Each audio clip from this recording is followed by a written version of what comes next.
What's going on, everybody? Thought I'd shoot you a video here real quick. I'm out here near the river. Try to make this one a short one if I can. But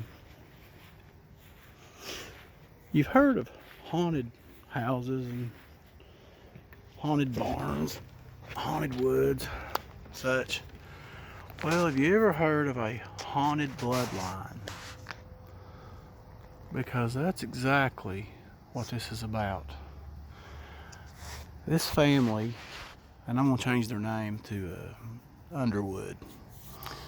They had a great grandfather. I don't know how many greats it would be. It goes all the way back to the removal of the eastern band of Cherokee Indians from around this part, and we'll call him Ray Underwood. But during this removal, before they ever got to your territory, they would post help wanted.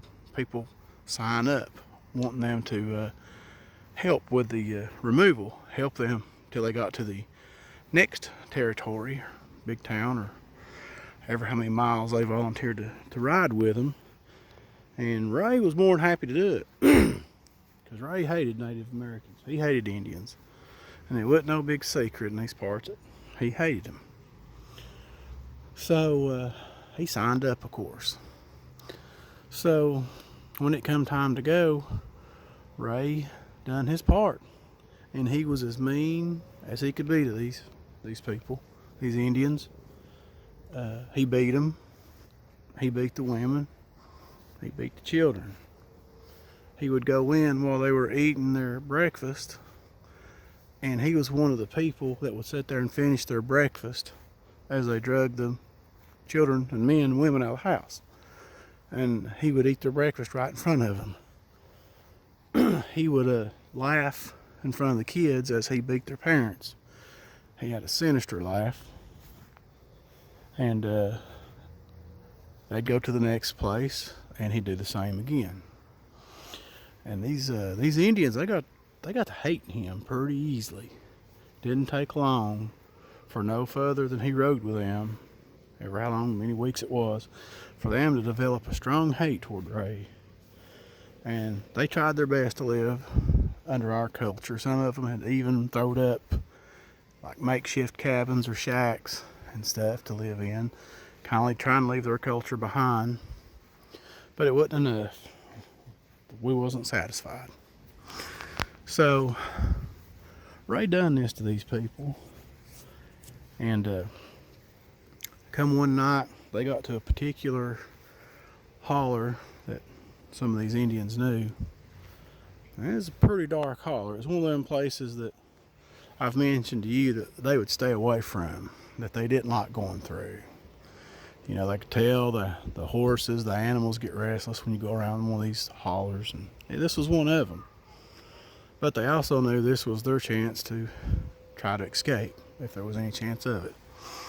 So they planned an escape that night, and what I've been told was it was a pretty good little skirmish took place. Several Indians lost their lives. Several escaped. And sorry, I hear somebody screaming over there. And several white men were killed.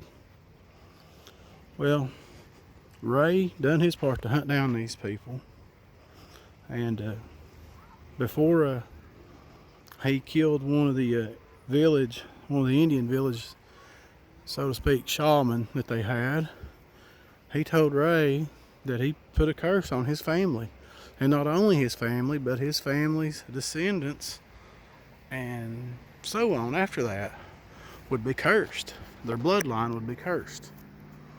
So, you know, Ray sort of laughed in the guy's face, and then he went and proceeded to kill him. He didn't believe that. So we fast forward. Ray does his part to get the Indians, you know, moved on out of the territory, gets his pay, goes back home. 2 weeks later, Ray gets kicked in the head by a horse, and it doesn't kill him instantly. he lays and he suffers for nearly a month. And during his suffering, he was known to cry out, I guess hallucinate, possibly, see things, scream they're coming to get me, scream he was sorry, please make the drums stop. I mean, all kinds of stuff, weird stuff that this man, well, he died. And he did tell his family before he died what had happened when he come back. That this crazy Indian tried to put a curse on him and his bloodline, and told his wife not to worry about it, nothing to it at all. He didn't believe in that kind of stuff. Well, I know the Underwoods today, and the descendants of Ray, and these poor people, they've never prospered. They've all had trouble. Tractor turned over on one of them.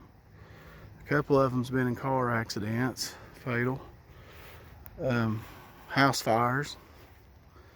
You name it. I mean, this poor family has seen hard times. Here recently, a couple of years ago, a drug overdose for one of them.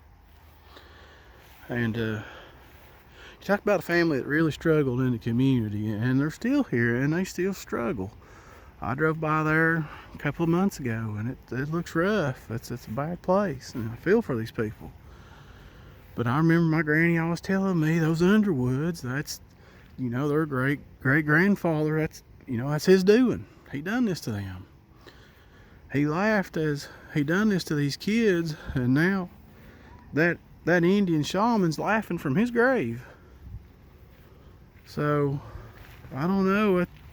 You can believe that, choose to believe that if you want to or what, but I do know this family has had no luck at all. They've never prospered in life and have constantly been a struggle for this family. And the odd part, a lot of these accidents that happened, like one of them, a tractor turned over on a guy, and they found a $20 bill folded up in his shirt pocket. And in a car accident, one of them had a $20 bill in his back pocket. And it seems like there was another one, I can't remember, this was back in the 60s before I was born, my granny told me. And he had a $20 bill on him. Oh, the house fire. Got out with everything, put his pants on, and outside found a $20 bill in his pants pockets. If you're wondering the connection with a $20 bill, a lot of you may already know, but that's Andrew Jackson. He's the one who initiated the Indian removal. So anytime that they had his presence on them, it looks like something bad would happen related to the $20 bill. I've been told that a lot of these Cherokee Indians don't carry $20 bills, that they get them changed over as soon as they get one.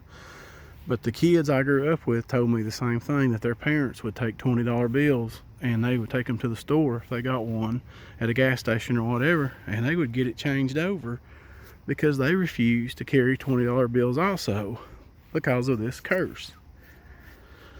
So that's kind of crazy. I remember asking the boy I went to school with if anything ever, what he saw or heard around his place, because they live back in this holler, and it's a pretty scary place on its own. But he said, yeah, he said it's not a constant thing, but he said things have happened. He said, he's heard doors slam in the house. He's felt cold spots in the house. He's felt presence. He's felt like he's being watched. Heard rapping and tapping on his window. Heard scratching on the walls. It's not an every night thing, but he said it's just enough to keep you on edge, to unnerve you. So he also told me that he'd get to sleep sometimes, and in the middle of the night he would almost like you'd hear war drums beating. And that was a creepy feeling. Said him and his dad went outside on the porch one night out in the woods looking around because they could hear these faint sounds of these drums beating. They'd fade in and fade out. which I thought was kind of creepy. But I'll tell the story. I'll find out a little bit more about it, but I'll tell you all the story when I get enough information on this this place where this little skirmish happened, this little holler where the Trail of Tears cut through. I know none of my ancestors or anything would ever go in there and hunt. And even when it come to the feral men, they didn't. They said there was none in that hollow. They knew better. Stuff knew better to go in there. There's no animals or anything that you can hear. But they wouldn't tell me where it was at because they knew that'd be the first thing I'd do would be run to that place in the middle of the night, because that's how I was. I always run to the wrong direction. But anyway, I thought I'd pass this story on to you about the Underwood family, and they're still in our community and they still struggle and they still have a hard time. They've brought in some priests and some paranormal people to try to help them, and they still seem to struggle. So gotta try to remember them. But anyhow, I'll get off from here, guys, and try to get back on here and shoot y'all another video sometime or another. This one just happened to come to mind today, sitting around thinking about things, and some of the stuff I can't remember if I've already told y'all or not. But I'll get together and I'll shoot another video here, and we'll get back on here and have a little walk and talk. I'm walking and talking right now. You just can't tell it here. You're walking with me, but I enjoy getting on here and talking to y'all. Y'all feel like just friends to me that I haven't met yet. And the world's such a hectic and crazy place that it does good to get out and take a walk in the woods or build a fire and sit around and talk to people you like and your friends. And I hope I might have brought a little bit of that to y'all tonight, just telling you these creepy stories. Although I don't make them up, they're supposed to be true stories. I don't know how comforting they are to hear. But anyhow, I will get off from here, guys, and till next time, you all stay safe, and we'll see you.